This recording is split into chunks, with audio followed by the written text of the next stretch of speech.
If you ever feel like you're being followed, drive to your nearest police station or hospital. A quick story from my dearly departed mother that has stuck with me. It was 1980 and she was 25, living on the border of LA and Orange County in a little town named La Habra in Southern California. She was driving home in her '77 white Trans Am after a long managerial shift at Jack in the Box, about 1 a.m. Shortly after leaving the parking lot, she noticed a dark car pull out behind her and stay close behind. After 10 minutes and a few turns later, she realized that they were in fact following her. She could see at least 2 men up front. My mom is 5'2", was roughly 120 pounds at the time, and was married to a cop.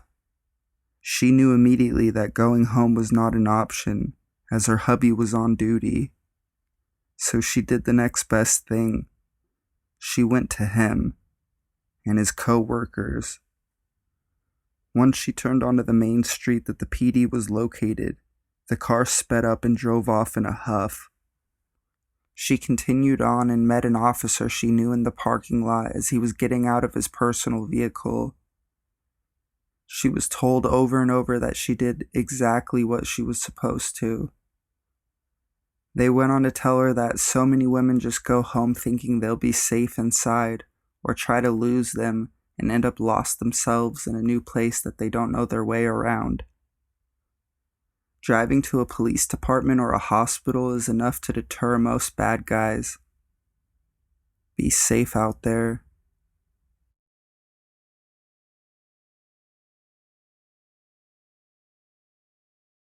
I live on a hill. I live on a hill. My bedroom window faces the surrounding area, giving me an amazing view, and I really love the privacy of having no close neighbors and a gated driveway. In short, though, I live in a pretty secluded area and am not used to seeing people around. It's a pain to get up here if you don't have a very good reason. I remember it was a Saturday when I woke up to find myself peering through the window. Instead of the normal leaves and sunlight one would expect to see, I saw a man's face. A man's face. He was bald with buggy blue eyes. His face was pale, but had many dark spots and discoloration from the sun. The eerie thing was that even though I was obviously awake, he didn't break eye contact, didn't move an inch, didn't say a word, just continued to watch me like I had never woken up. I remember slowly sitting up in my bed, never breaking gaze, slowly backing out of my room, inch by inch. Even as my feet grazed the shag carpet, he didn't react. He blinked, sure, but his gaze and facial expression stayed immobile. I reached my door, turned, and ran down the tile hall, telling my dad that there's a man outside my window. He walked out before coming in a moment later to reassure me that the man had come to look at a nearby property and had just gotten lost. My urgency probably didn't reach my dad the way I had intended, but sure enough, when I walked back to my room, the man was gone. Whoever the fuck he was, though, I can't say I'm convinced by his story.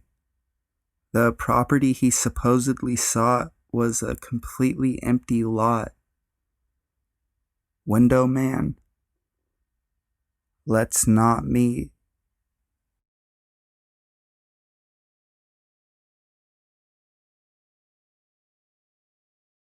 Zombie guy in the woods. My friends and I used to hang out at a park every evening until dark. For some perspective, this park is on the outskirts of town and surrounded by trees and walking paths. One evening we'd stayed a bit later than usual, goofing off. We kept hearing noises I would describe as some sort of growling dogs coming from the woods. It's very common for people to walk their dogs on the trails, so we didn't think much of it at first. The growling became more vicious and sounded closer than before. Naturally, we decided it was time to go. My husband and I were in the first vehicle to leave. Being in kind of a rush to get away from the noises, we had forgotten to turn on our headlights. We got just outside the gravel parking lot, which leads into more woods before you actually exit the park, when I thought I saw a deer and turned on my headlights, and my heart stopped. Illuminated maybe 3 feet in front of us was a man walking towards us. His clothes appeared to be filthy and ripped, and his skin appeared to have blood on it. The scariest part, however, was not the blood. It was his demeanor. It appeared he may have been dragging one leg. While his walk was slow, his hands were moving up and down frantically as he was clearly talking to himself. It was the type of body language someone would use if they were pacing back and forth, freaking out about something. He never even acknowledged our car. We turned as fast as we could to warn the others, but by the time we all came back through, he was gone. I assume he retreated back into the woods from which he came. Our town is rampant with drug use, so I'm not sure if this was someone cracked out or what. All I know is I'm glad we left when we did. I did call the police and they said they would check it out, but I never heard anything else about it.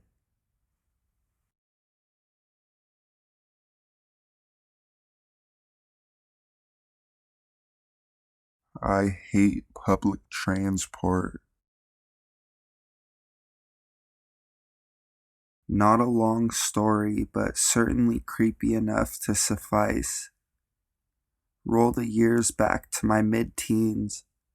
I'm on my usual bus route to my friend's house, generally a 20-minute journey. It's early afternoon and I'm minding my own business, huge headphones glued to my ears as I take my seat next to a middle-aged gentleman. A couple of minutes into the journey, things begin to get weird. I'm looking out the window and feel little strokes, prods on my thigh. I ignore it and put it down to just brushing up to the passenger next to me by accident.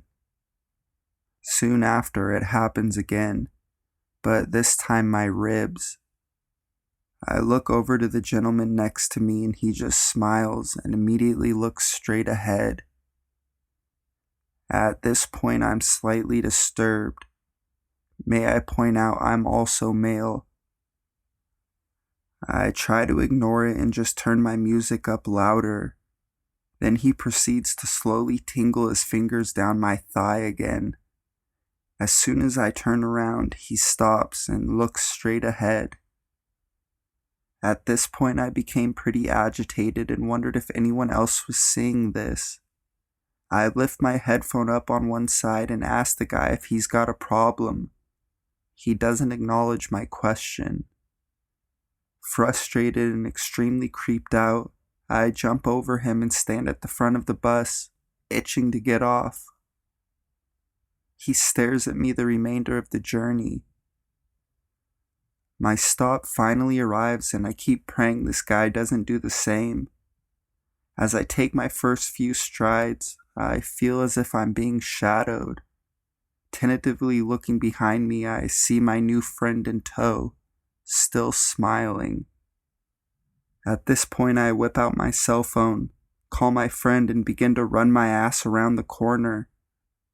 Whilst on the phone, I tell my friend to meet me in a safe space near his home and that I had no time to explain.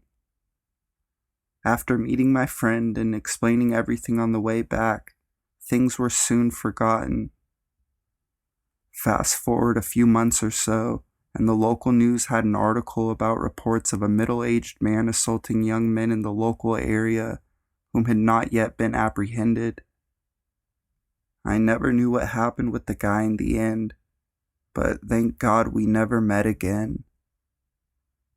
In my mid-20s now, and much wiser, I'm always looking out to help others who are visibly in uncomfortable situations on public transport. It takes one person to defuse a potentially horrific situation. Unfortunately, in my experience, most will turn a blind eye instead of taking collective action. Edit. I realize now this is a little longer than first anticipated. I'm also a serial lurker, so my writing skills are not the best.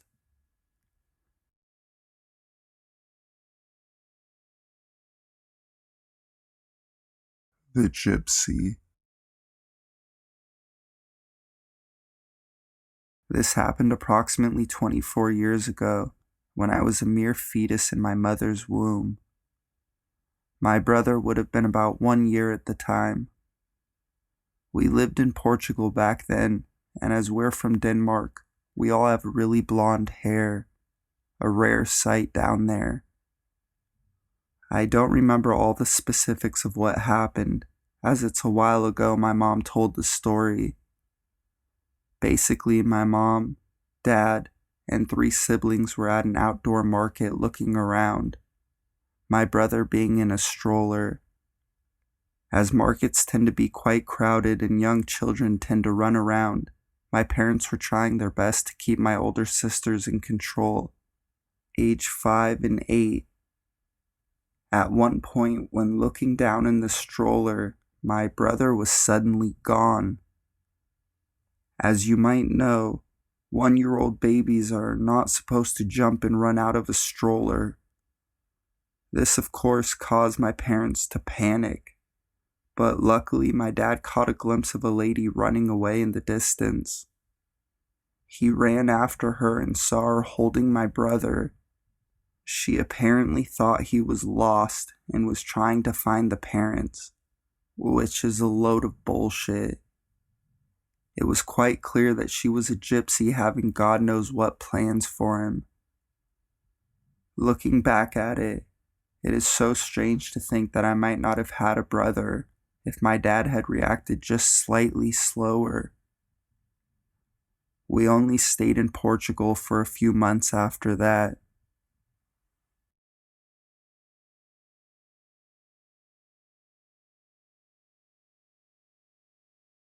In the nick of time. I was around 16 to 17 years old when this happened. I'm 28 now. For some context, I was a poor high school student studying in a town located around 300 kilometers from my home. Back then, I lived in rural Moldavian Republic and studied in Romania, where I had a scholarship to cover most of my expenses. Now back to the story. After winter vacation had ended, I was returning from home by train. Now the train station was a really desolate place. There weren't any apartment buildings for almost a 1-kilometer radius or so. The train arrived at 11 p.m. and the buses circulated till around 11 p.m. This was Romania, so no actual reliable schedule.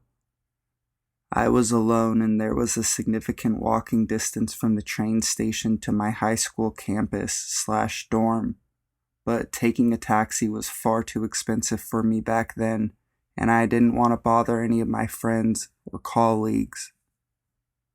So the stupid teenager I was proceeds to think I can simply walk to the nearest bus station, and if I'm lucky I'll get a bus. If not, then I'll just walk to campus. Around an hour walk. I got out of the train and it was a cold, dark night. The area around the train station was completely desolate, except for a few Romani shacks, gypsies if you're more familiar with this term, scattered around. I proceeded to start walking towards the campus. After a few minutes, I think I hear something behind me and I get a dreadful feeling. I ignore it and start walking faster. A few more seconds pass and I can hear someone calling me in a raspy voice. "Hey, beauty, why in such a hurry? Wait for me."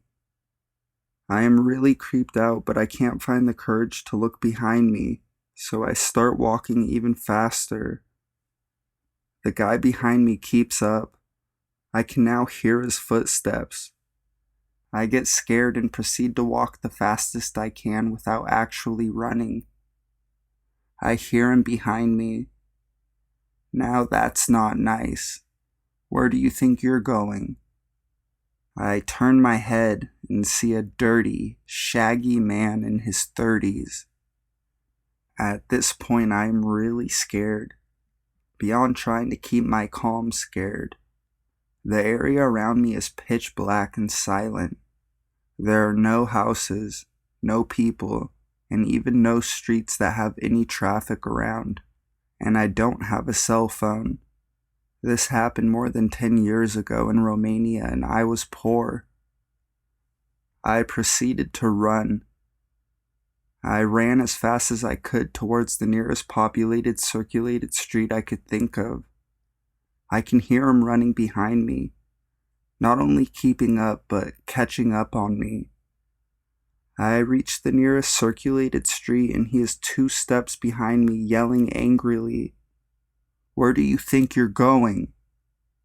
2 seconds pass by and I see a small bus passing by. I was nowhere near a bus station, but I started moving my hands and gesturing frantically, trying to get the bus driver to stop. Happily, he noticed me, stopped, and just as I closed the door, still panicking, I see the guy grabbing at the door trying to open it. Too late. The bus starts moving away. I thanked the bus driver profusely. He said he noticed the guy running behind me and that I was in a panic and that's why he stopped. I am not a religious person, but damn, it felt like someone was looking after me and sent the bus in the nick of time to save me.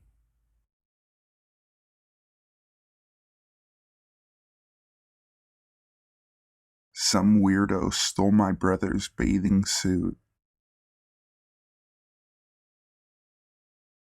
When I was little, my parents would often dump my fraternal brother and I off on our much younger than them aunt whenever we visited family, and she usually took us to a nearby water park. This particular time, when we were about 5 or 6 years old, my aunt decided that my brother was old enough that he could use the men's changing room on his own. Usually when our dad took us to the pool, I was the one on my own in the ladies' room, so he thought of it as an adventure, and I was glad to have company other than wrinkly old ladies who were way too sociable while naked. By the time we came out, my brother was already waiting for us, but he wasn't alone. There was a man standing beside him and talking to him, who fell silent as our aunt approached. Now, this was an area where everyone is very sociable and friendly, so my aunt, being younger and inexperienced with children, didn't immediately confront him. My brother was normally a cautious kid, but our family is large enough that we didn't know or remember half the people our parents left us with, so his normally acute stranger danger sense got kicked to the curb whenever we visited. For the rest of the time at the pool, the guy followed us around. He kept talking to my brother and trying to horse around with him, but pretty much ignored me. I got pretty upset that he liked my brother so much and had so much fun with him, but didn't want to hang out with me. My aunt had gotten increasingly uncomfortable and decided to leave early, and took us back to get changed as soon as the man left long enough for her to do so. She sent my brother through the men's changing room again, and I remember wondering if the man would help him out again, since they seemed to get along so well. I don't exactly know what happened in there, but when my brother met us at the entrance, he didn't have his swim trunks. When my aunt asked where they were, he just gave her a bewildered look and said, "I don't know."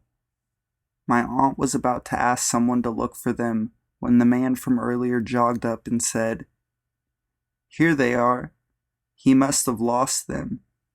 Then he handed over my brother's wet, crumpled bathing suit. My aunt was pretty freaked out at this point because she hadn't known that he had been in there with my brother and suddenly thought, "Oh my God, he took his bathing suit."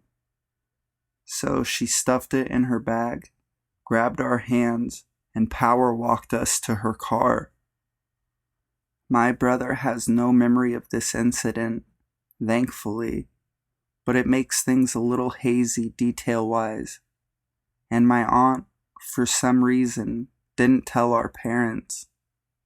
She just decided to tell us the story on Christmas, for some reason. I hadn't actually realized just how creepy the guy was as a kid. I just thought he was some cool older guy who hadn't liked me. So just remember to keep an eye out for kids at the pool, especially if they're little boys who are alone in the changing room.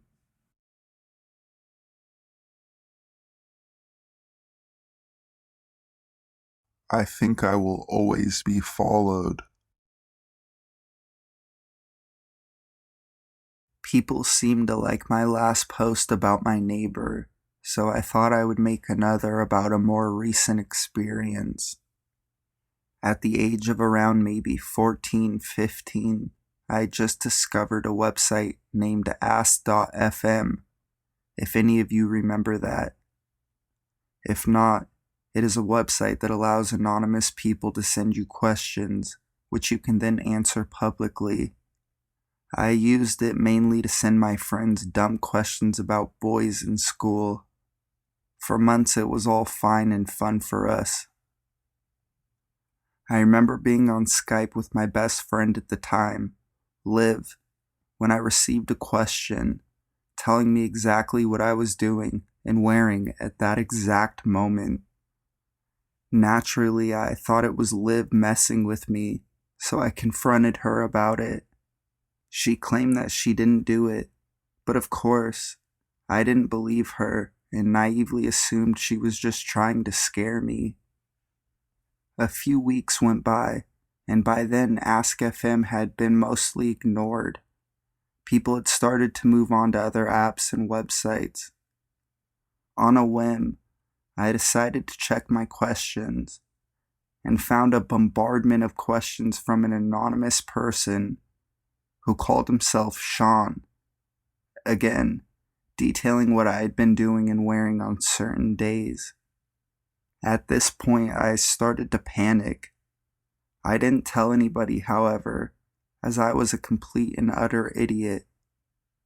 I started being more aware when I was out, checking for cars following me, and trying to remember faces of passing people. Nothing ever seemed familiar. This continued for months without another question, and I once again assumed it was a joke from a friend. Around 6 months later, I was walking in a small forest with Liv, who I had assumed was behind it all. It was midwinter and around 5 p.m., so it was already dark out. As we were walking back home, as she lived next door to me, I hear someone shout my name at the top of their lungs. Naturally, we ran back to our houses as quick as we could. I could have sworn I saw a man dressed in black running the opposite direction. Once again, parents were not told. We thought we would get into trouble. The very next day, I got home from school and saw that my bedroom had been trashed. The only things missing were several sets of my underwear and a few pairs of socks. This was enough for me to tell my parents everything. Soon after, we moved, About a year ago, I was sorting through the post and I saw a letter, no postal address, just a piece of paper that said, "I miss you, Sean, XX." Going to try to attach some pictures from Ask FM.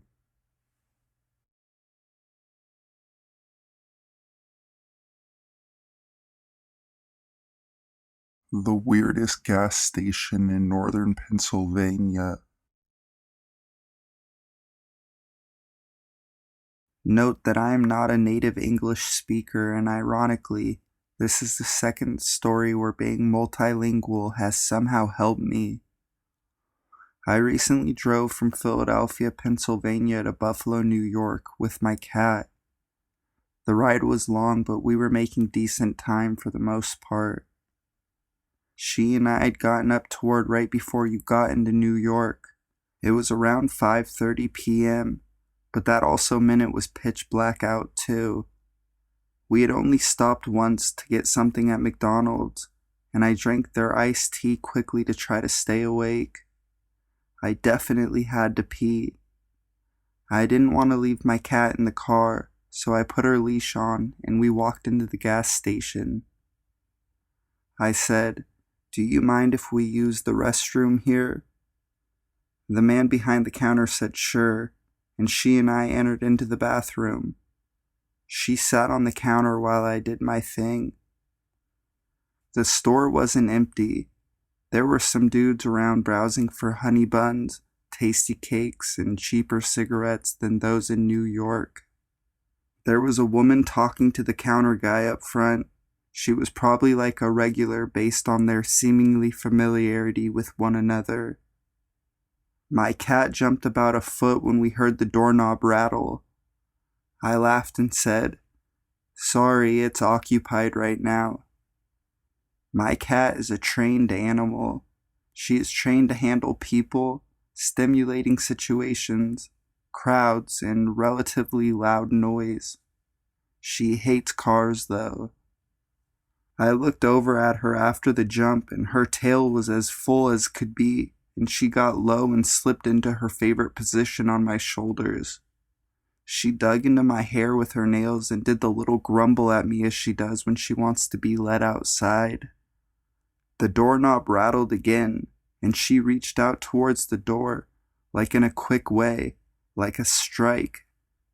"It's still occupied," I called out, but I wasn't laughing this time. We then heard someone speak.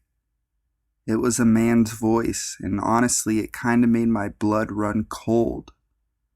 They were speaking a cousin of my native language. English is not my first. They were saying, "Should I grab her when she comes out?" And in my native tongue, grab doesn't really have the multiple connotations like it does in English. Let me grab them before they go. I have to ask them something. Grab a bite to eat, grabbed by the hair, etc. They used what was similar to take, as far as I could tell through the door. "No, the cashier is right there.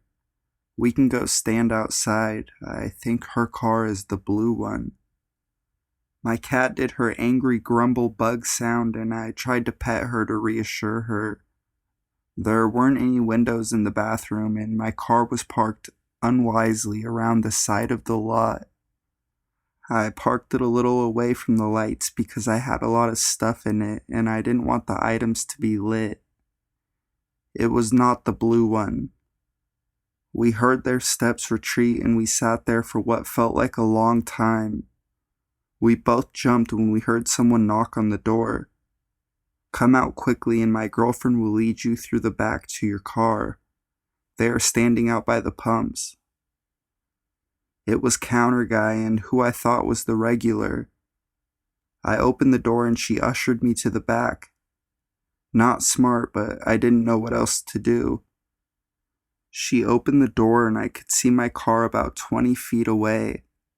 I wanted to sprint, but I remembered I used my key thing to set the alarm.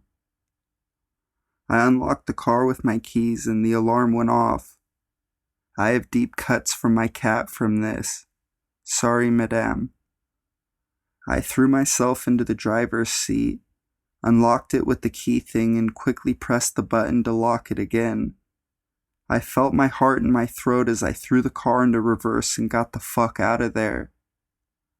On my way out, I noticed the guy standing near the blue car on the other side of the lot, trying to nonchalantly smoke. They didn't even know I got out. Weird persons. Let's not meet. Edit. Here's my cat.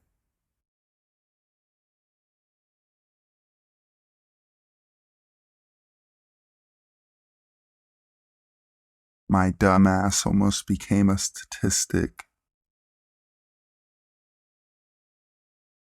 So I got kind of drunk last night and my friend had to drive us home. We were both having bad nights anyway and things got heated. In my drunken stupor, I decided to get out of the car, right along the freeway. I figured I would just go to the Burger King across the way. It looked open. It wasn't, and I instantly got a bad feeling. I got there and ordered an Uber. My friend called me and insisted she come back for me. She's a great person and friend. I agreed, but when I get drunk, I like to wander. I canceled the Uber and started walking out to the middle of the parking lot.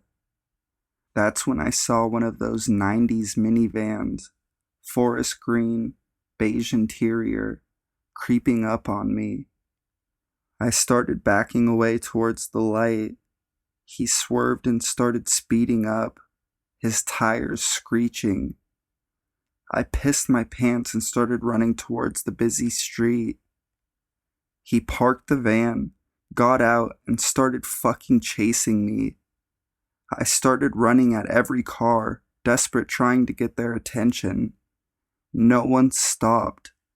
I finally saw a car with 5 cholos hanging out in it. I ran towards them panicking, screaming, "Please don't freak out. I'm being chased. He's gonna get me. Help. I have a phone. I will call the police, but don't leave me." They stayed.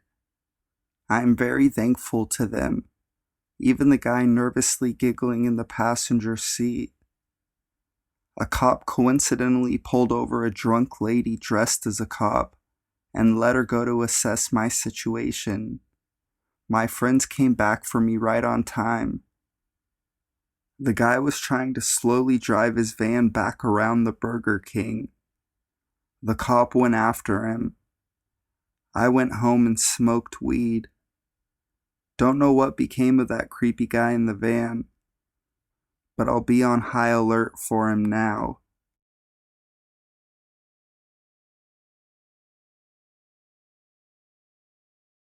My friends and I may have been in serious danger. I made a post about this same location almost a year ago. A friend and I were going to a haunted bridge, according to legend, and we were tailgated by 4 cars. Last night, Friday the 13th, my friends and I wanted to do something spooky for the occasion. I mentioned the bridge and they all seemed pretty interested. None of these friends had ever been before, so I thought it would be a really cool experience for them to hear the history of the area. There were 7 of us, so we had to take 2 vehicles. When we made it to the bridge, it was about 2:30 a.m. Yes, I know it's not technically Friday the 13th anymore. We immediately walked under the bridge to where the legends say there are rituals and cult gatherings. We stayed under the bridge snooping around for about a half an hour, and then we decided to check the other side. As soon as we made it under the other side of the bridge, we began hearing a loud and constant splashing sound in the water. One of my friends was convinced it was something swimming towards us because it sounded like it was getting closer. Finally, we decided it was time to get out of there. When we make it back to the top of the bridge, a car slowly approaches us from behind. Being that it's so late and people are unpredictable, some of my friends started to run, but I was finally able to convince them to act normal. The car passes us slowly as we walk up the road to where we parked our vehicles. The mysterious car then stops right next to our car and stays there. At this point, we don't know what to think. The car just waits for us and we just kept walking. Finally, the car turns around and speeds past us. For a moment, we feel better because we thought it was leaving. But when we turned around to check, the car had stopped again and began turning back around towards us. We speed up our walk to get to our vehicles, and the mysterious car slowly crosses the bridge in our direction again. I was in the car with 5 of the 7 people. The other 2 were in a separate truck. As the car makes its way to us, it stops right behind where we were parked on the side of the road. As we attempt to start our car, another mysterious vehicle speeds past us and begins to slow down at the top of the hill that was in front of us. It seemed as if they were trying to surround us. Our friend in the other vehicle pulls out and slowly passes the car that was waiting behind us. The mysterious car then switches into reverse and started chasing our friend's truck while driving backwards. My friend gets away without much trouble, but now we are facing this vehicle head on. We start making our way across the bridge, and the strange car positions itself in the middle of the bridge, blocking our path. At this point, we decided we were going to continue going straight, no matter what. We turn the car to the left, and the mysterious car moves to the left. We turn to the right, and it turns to the right. Finally, we faked the car out, and we were able to pass them quickly. When we made it to the end of the road, our friend was waiting for us. He didn't know the area so well, so we rolled down our windows to discuss where we were heading next. As we are talking, another completely different vehicle turns right past us and starts honking its horns at us. We finally decide on a direction to go. About 10 miles away from the bridge, halfway home, a totally different truck speeds up next to us, flashing their lights and honking their horns non-stop. It would speed up in front of us and then hit the brakes to let us pass, and it would repeat that cycle until it finally decided to turn off. We made it home at 4 a.m., and we have yet to figure out what happened there. Edit. It turns out I actually have a different group of friends who went to the bridge earlier that night. They claimed to hear the same splashing. They also claimed that they heard noises of people talking in the woods. They left immediately. We were completely unaware of this when we arrived. My friends have just begun planning another trip to the bridge, possibly during the day, just to sort of look around. We plan on bringing a gun next time, just in case.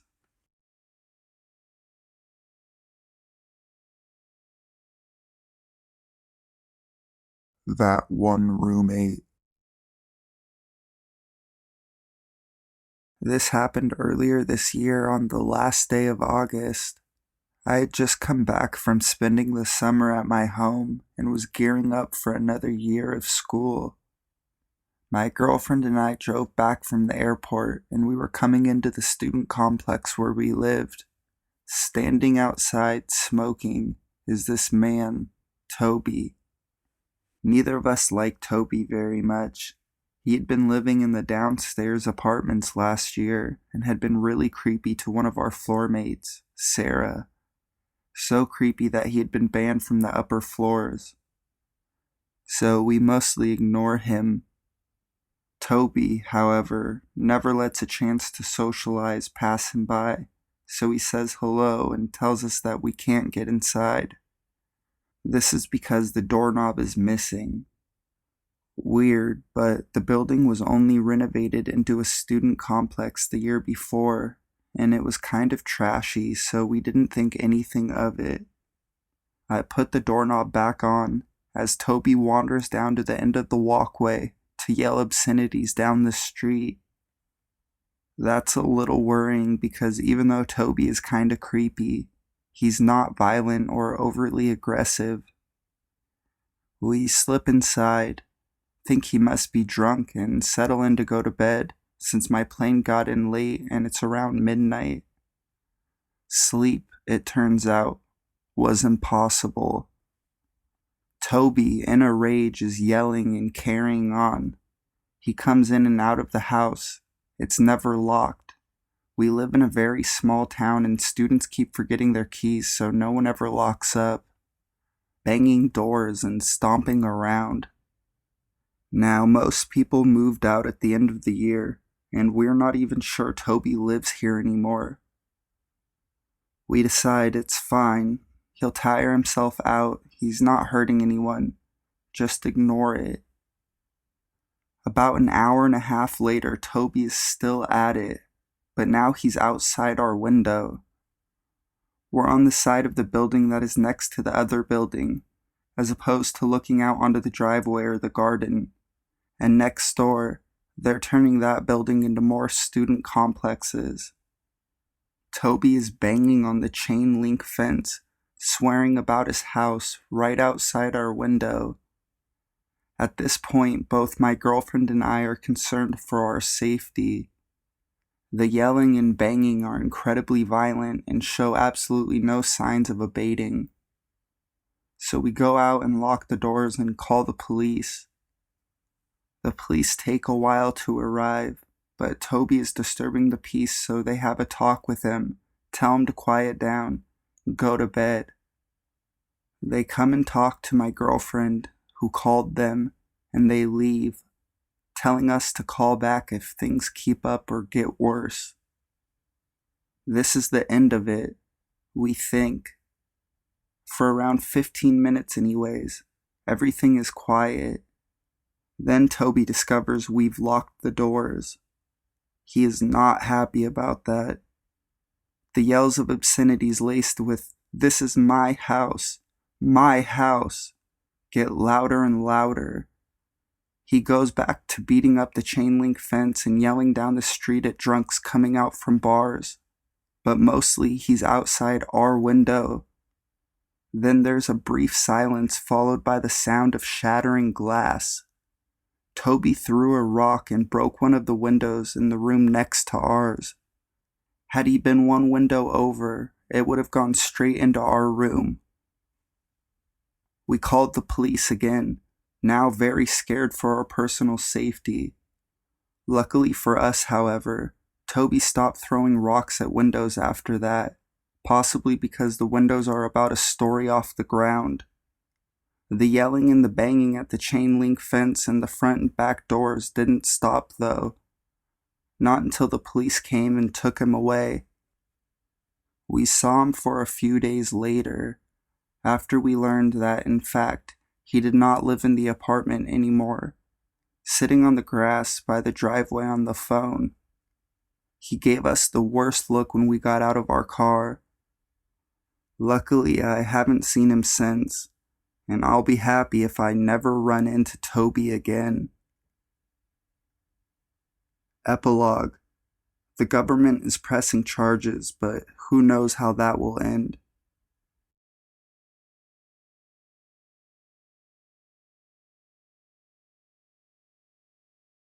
Guy breaks into my house.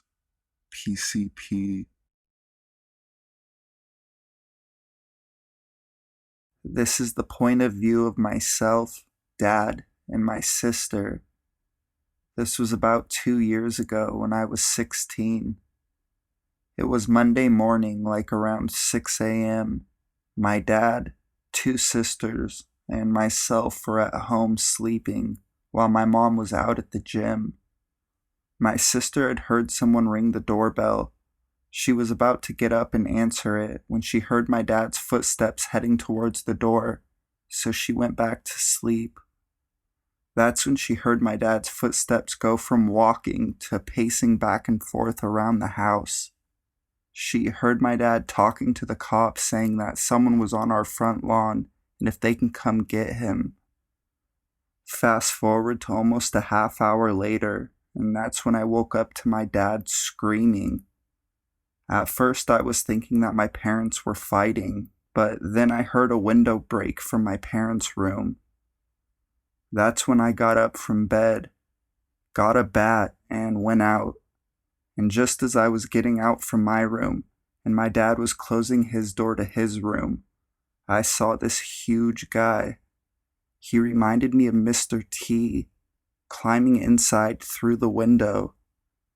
As my dad was shutting the door, he put his feet up against the file cabinet we have, and his back towards the door, with a katana samurai sword in hand. Avid knife collector and sword collector, keeping the guy out of the rest of the house.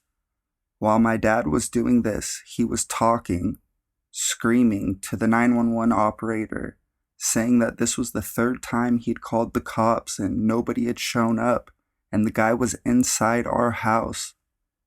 I told my dad to give me the phone because I was a little more calm, and I answered the questions of the operator. That's when the guy started pushing against the door, trying to get through, and my dad told me to get back and protect my sisters if the guy were to get through, so I did. Luckily, the man had stopped pushing the door, and the cops at last got there.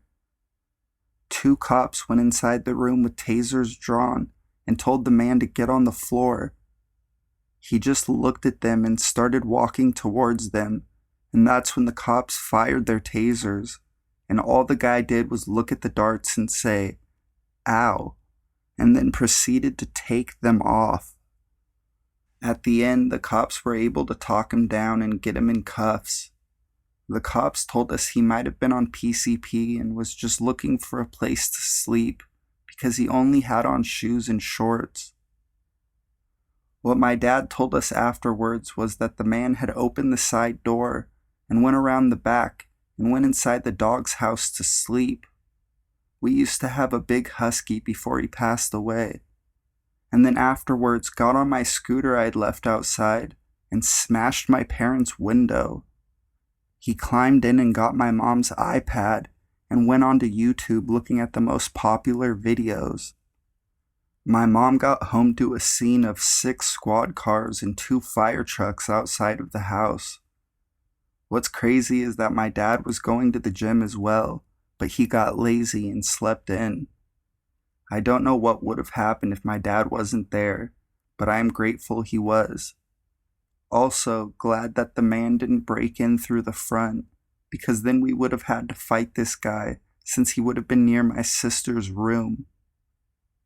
When they were taking him out, the cops and paramedics saw that he was too big to fit with the gurney, so they told him that he was going to have to walk, and he says, "Aw man, you gonna make me walk?" I don't know what exactly happened to him afterwards, but big guy that broke into my house that reminded me of Mr. T. Let's hope we never meet again.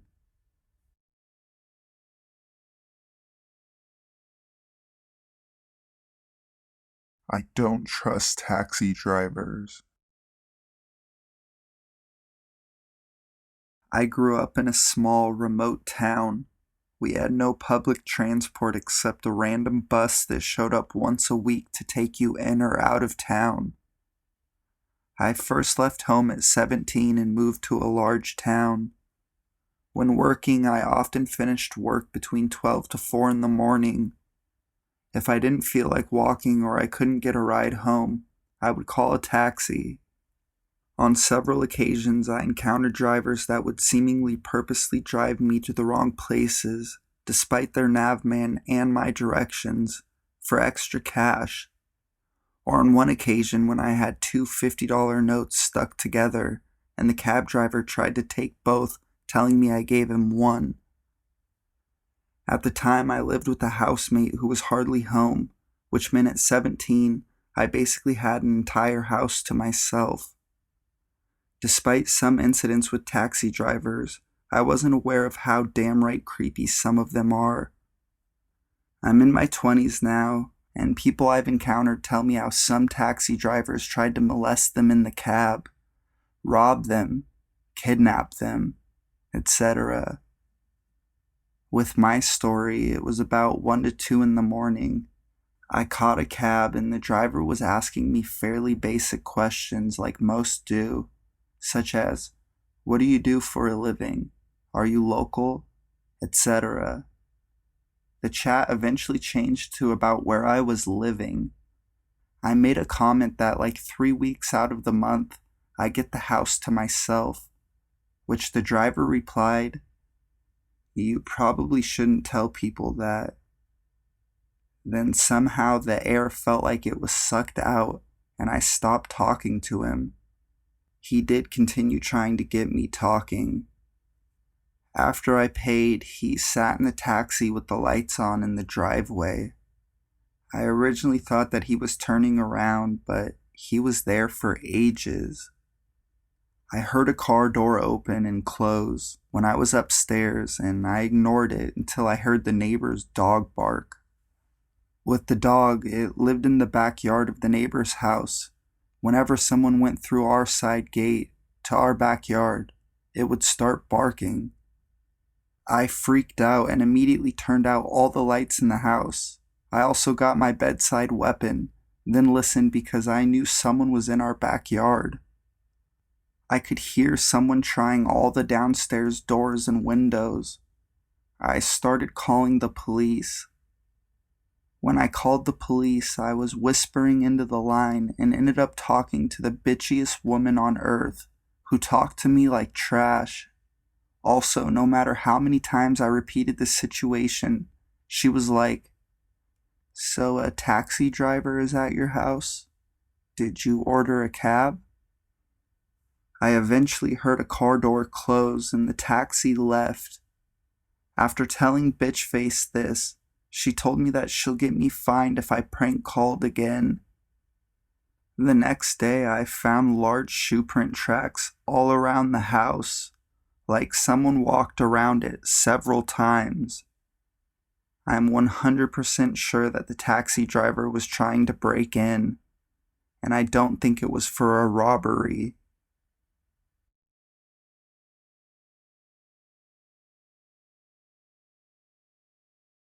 Never pee alone on a lonely gravel road. So I've sat here all day reading a lot of Let's Not Meet posts, and some of them brought up memories of an extremely scary time I had a couple years ago. I was driving back to my college from my family's house after Thanksgiving break. I was traveling through a rural area in the Midwest, and I suddenly had the urge to pee. Badly. I was reading all the road signs I came across to see if there was a nearby town that I could stop at to find a gas station or something to use their restrooms. Unfortunately, the nearest town was 30-ish miles away, and I had to pee so badly. It was unbearable. I finally made the decision to get off at the next exit that I found, even though they don't lead to any towns. Shortly after I pulled off the next exit, I came across a gravel road. I thought this was perfect because I didn't want to get in trouble for exposing myself in front of anybody. It was a very private road. So just so you are all aware, I am a female. It is very difficult for females to pee on the side of the road.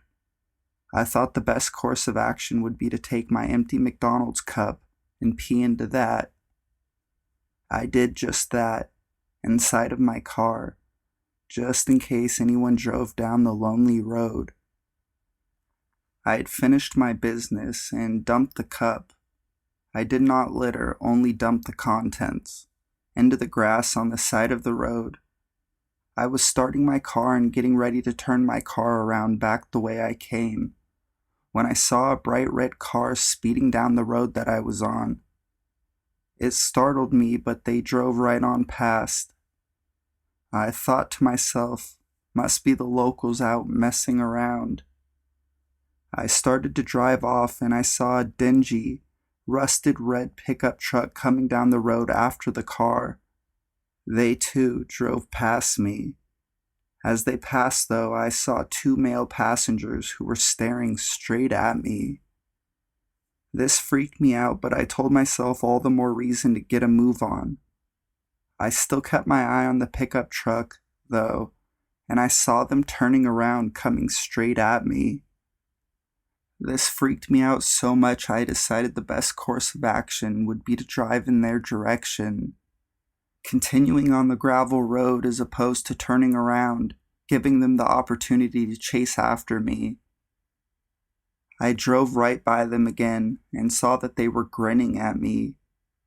I was so scared I hit the gas, which on gravel road doesn't do much good. I finally got a grip on the road and headed along the gravel road. I looked in my rearview mirror and they were following me again. I was freaked out. My hands were shaking. My foot was flooring the accelerator, and I reached for my phone. Now, I'm not the person to call 911 in just any situation. In fact, I was scared to call 911 because I was afraid I was just being paranoid. But as I looked in my rearview mirror again and saw them gaining on me, I called the police. When I called the police, the operator picked up and I explained to her what was happening. During this phone call, the men in the pickup truck were so close that I couldn't even see their front tires. I was sliding all around the gravel road, trying to stay on the phone with the operator. She was giving me directions to the nearest town, several miles away. They followed me the entire way there, all the way back until I reached the police station. I saw them turn around very quickly because they knew I was out of their reach. I definitely learned my lesson from this, and I think from now on I'll stick to peeing in public restrooms.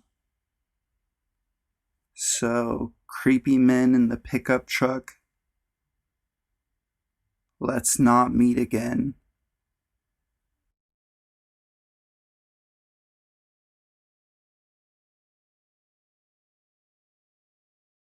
Not so up and coming. My wife and I just returned from Colombia a few days ago. For the most part, it was pretty great, other than two specific things that happened. The first of which was being driven by a taxi driver from the airport into a ghetto and extorted. That's not this story.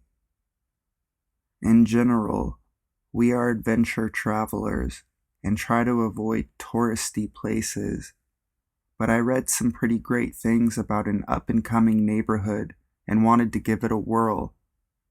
Cruising around via Google Maps, it shows tons of places to eat and hostels everywhere, so I figured it would be fun, safe, and relaxed area. We show up to town via bus late because we were backpacking around the country. Got the instant feels that I need my head on a swivel. We checked into the hostel, changed, and headed out for dinner. While walking to find a place to eat, a guy came up to me and offered me blow, in which I declined. Not a prude, don't mind. Had my fill.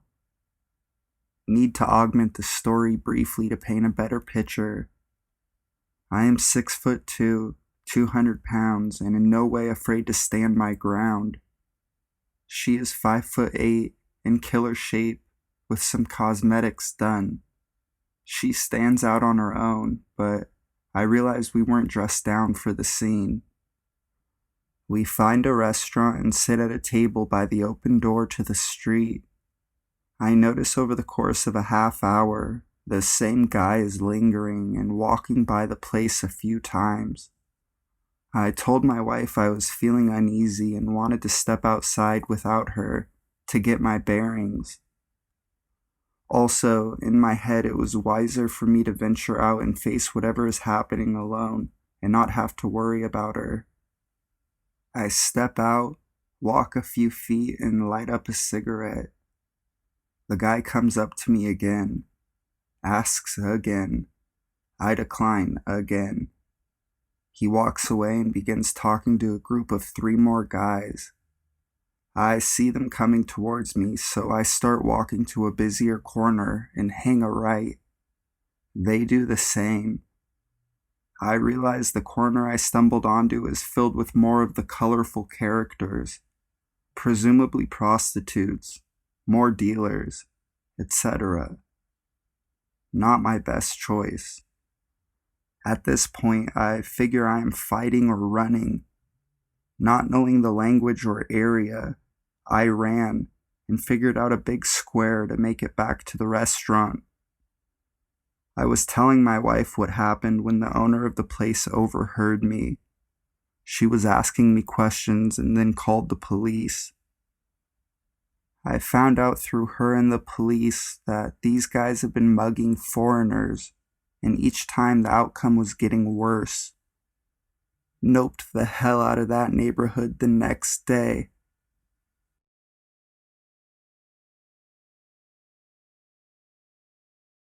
The Naked Maniac.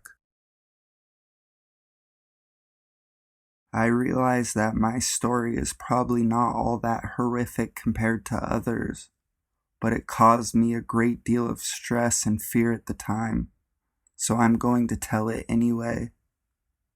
I grew up in what was once a sleepy beach town in Southern California.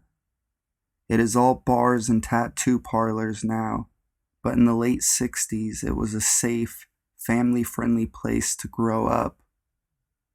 In the 7th and 8th grade, I walked to and from school pretty much every day, unless it was raining. The school was 9 blocks east and 2 blocks north of my house. Just north of my house on the cross street, there was an apartment building that was situated in such a way that, no matter what route I chose to walk, I was in full view of this building. In this building was a man I used to call the Naked Maniac. He was never out in the mornings, but in the afternoon he was always there, waiting for me to pass by. He wore only shorts, no shoes, shirts, nothing. As soon as he saw me, he would start swinging his arms back and forth, clapping them when they met in front, and shouting things at me. He had to be in his 30s or 40s. I was all of 13 or 14 at the time. I had already developed a woman's body and was self-conscious anyway, but his unwanted attention was more than just a little disturbing. I would try alternate routes to avoid him, but there was just no way to get to my house without him seeing me. I didn't have anyone to walk with, since I was unpopular, and to be seen with me would have been social suicide. My family didn't seem to be concerned by my terror, telling me to ignore him, or maybe they just didn't believe me. I know if it had been happening to my daughter, I would have confronted him, or at the very least, made sure she was safe walking home.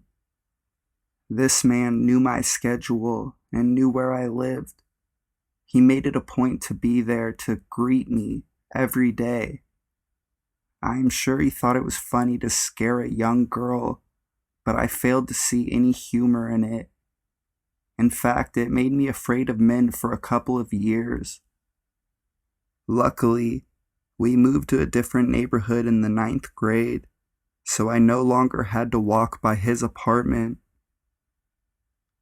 Like I said, not that scary of a story in the grand scheme of the universe. I still to this day wonder if we hadn't moved, if he would have gotten bolder and tried to get at me. Stupid scumbag.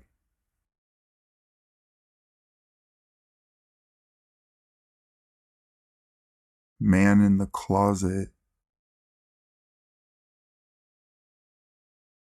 I live in Australia, and to be honest, my life is fairly normal.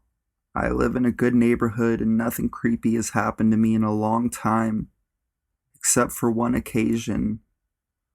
I'm not sure if I dreamed this or not, but to me and my sister, it is real.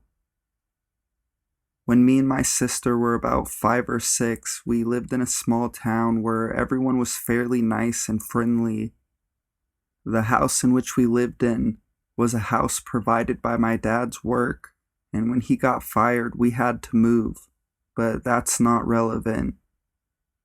The house was fairly big and was secluded during the night. It was on a hill next to an oval, my primary school, and next to us was a golf course. Me and my twin sister at the time shared a room. The room was large and had a big sliding door cupboard. Our beds were on the opposite side of the room, and so we could see the cupboard perfectly if it was opened or closed. One night around midnight, me and my twin were asleep in our beds. For some reason, I woke up and happened to see in the dim light that one side of the cupboard door was open. Even as a little kid, I hated cupboard doors being open at night. So I got up out of my bed, which now looking at my decision was neither good nor bad. I walked towards my cupboard, and instead, out of curiosity, I opened the closet. There was a tall, slim man standing in my closet. I started to cry, and the man started to shush me, and at that moment he told me he was my dad, and stupid me believed him. He led me to my bed and laid me down. He started to tell me to go to sleep and to stay in bed. I fell asleep soon after, and when I woke up, he was gone. The scarier thing was that my sister said to me that she saw the man talking to me and then leaving. I'm sorry if this isn't as creepy as other stories here, but looking back at it, I am now 14, and it creeps me out that that man could have done anything to my family, and I wouldn't have known. I even let him tell me he was my dad, even though he was nothing like my dad. So to the creepy guy that was in my closet, let's not meet again.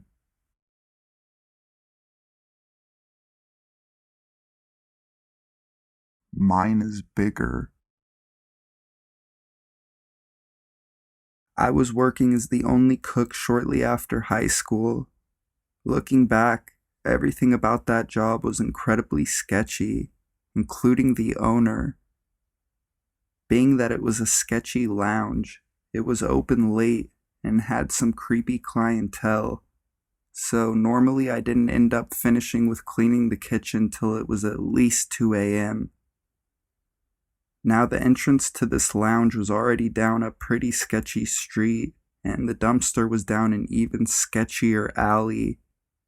So every night before I left, I would take the trash down this sketchy alley, then head back inside, change my clothes, and head home. I've had some weird encounters with some drunk patrons before, but nothing that really set me on edge. That night, though, there was a guy who was just acting odd, always watching me when I brought out food, and the bartender told me that he was asking about me. I was taking out the trash, and when I turned around to make my way back out of the alley, I saw the guy standing not more than 20 feet away, asking if he could borrow my phone. I told him sorry, I don't have it on me, but there should be a phone inside for him to use. He then starts walking closer and says, "What happens if I beat you and I find a phone on you? What do you think I'm gonna do to you?" I then notice he has pulled out a small flip knife. Luckily for me, I had my chef's knife belt on me still, and I pulled out my 10-inch chef knife, and even though I was terrified out of my mind, I managed to calmly say, Mine is bigger than yours. Thankfully, when he saw the giant knife, he immediately dropped his and ran out the other way. I could not stop shaking. I was so terrified.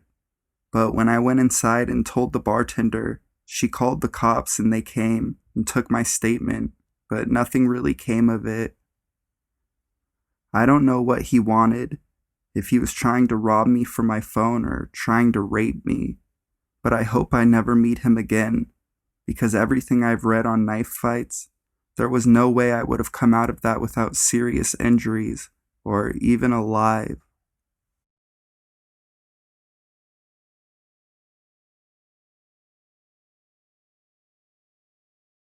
Crazy drunk man. Okay, a little backstory.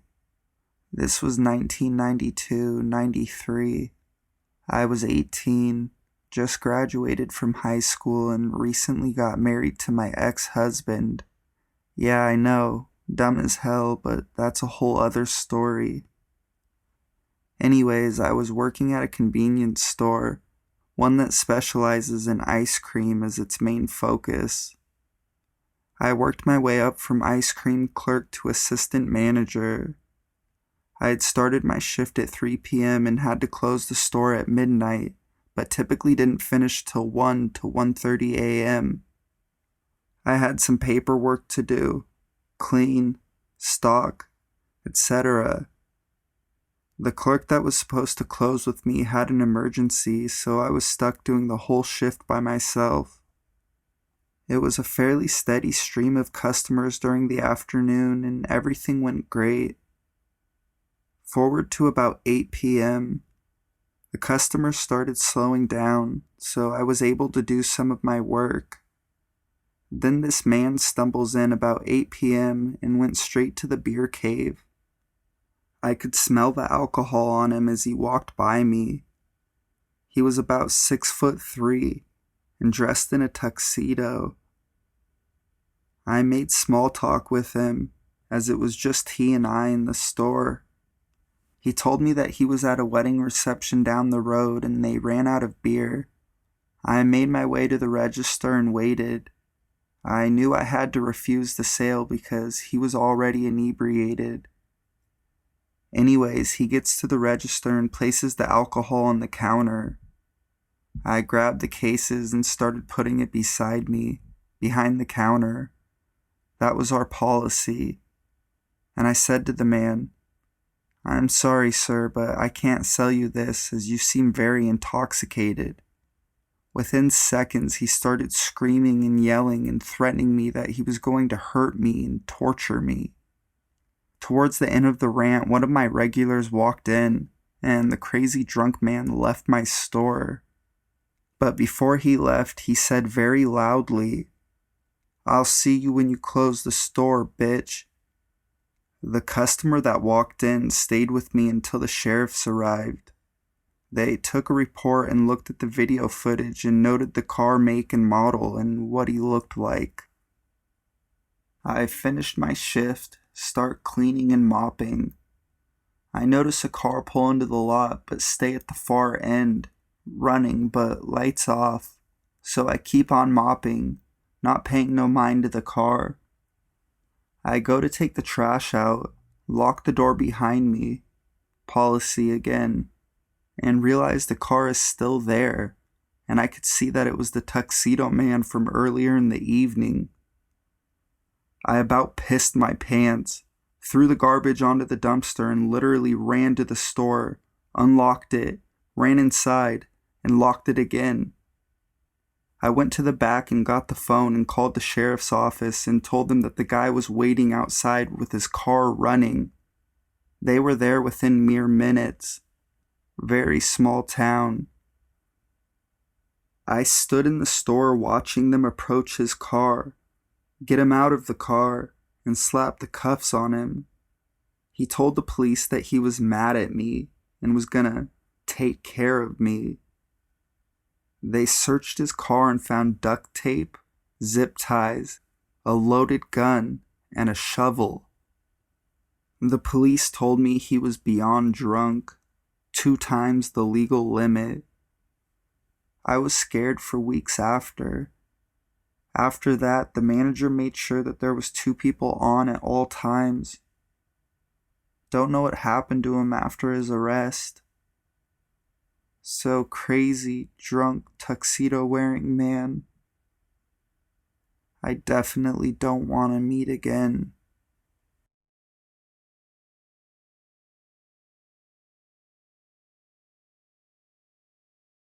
My dad met an Australian serial killer.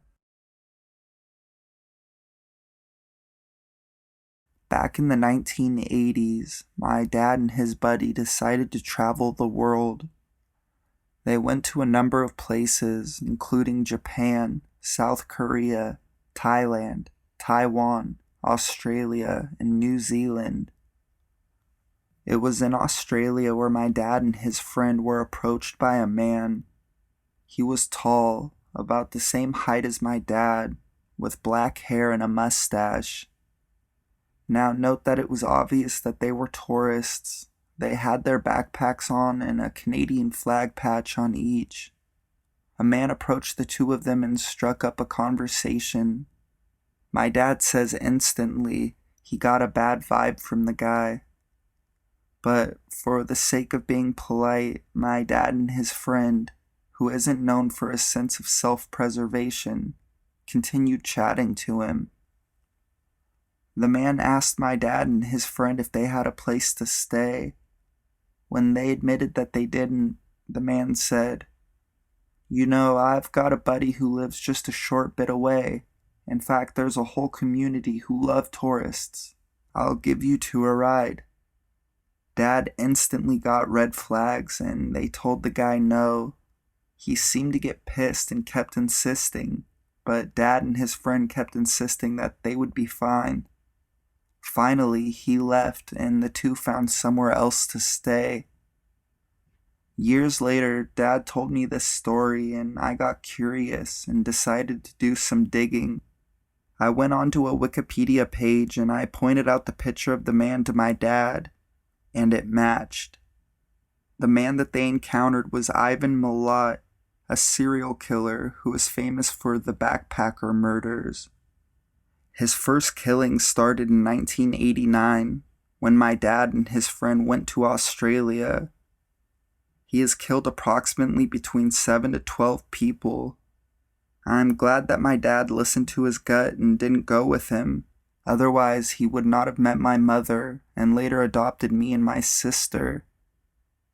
I hate to think that my dad and his friend could have been the first victims of a serial killer. Also, if any of you are interested, here's the Wikipedia page on the backpacker murders. I also quickly decided to add another encounter that my dad had in New Zealand. Back in the 1980s, there was this cult-like organization called Centrepoint in Auckland, New Zealand. Dad and his buddy, a different one at this time, went there and they were staying in Auckland. This friend had a let's go do shit and see what happens attitude, which has gotten them into trouble in the past. Anyways, during their travels in that part of the country, they were approached by this younger man. He also struck up a conversation and then mentioned a commune that they could stay at, where they could find sanctuary and healing, or something like that. Dad and his friend, deciding to play nice, said that they'd think about it and asked for a map. The guy eagerly drew one up for them, and after a few more pleasantries, left. Dad looked at his friend and asked, "Were you seriously thinking about going there?" For once, his friend grimaced and repeated, "Hell no, that guy was creeping me out." I'm very certain that the 2 were approached by a Centrepoint member. Due to the region, time frame, and overall coincidence. I can't verify it was, though, but I do have information about this cult. Here's the link to the Wikipedia page, and also this site. Needless to say, I know my dad never wants to meet either of these guys again. Update. I've received a few comments about this not being true. The guy probably looks like everyone in the 80s. It was a classic look for men in Australia back then, etc. So I decided to test this for myself. I copied the picture of the man and I took it to my dad's friend who still lives in our area, and he's an overall great guy. I know for a fact though, my dad, and I have never watched Wolf's Creek. I showed him the picture on my phone and asked him if he recognized the guy. His memory is poorer than my dad's, but he knows I take an interest in human behavior, so this isn't the first time I've asked him questions about people he's encountered. Let's just say his poor sense and his gut feeling has gotten him into spots he's not fond of.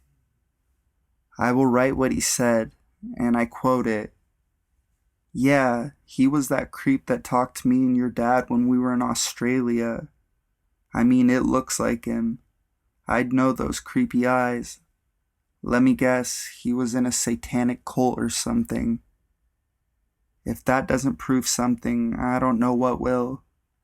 I don't know how to put anything like sound bites or video in here, so all I have is his word typed out.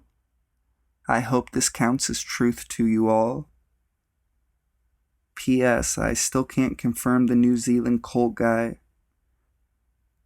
This is hopefully my last update. Due to some pretty shameless commenters and PMers, I decided to make sure that you can all be rest assured that this thing is legit. Here is the link to a Google Doc with pictures my dad took during his New Zealand Australia days. No timestamps though. They didn't have them on cameras around that time, and if they did, Dad didn't have one. Here's the link.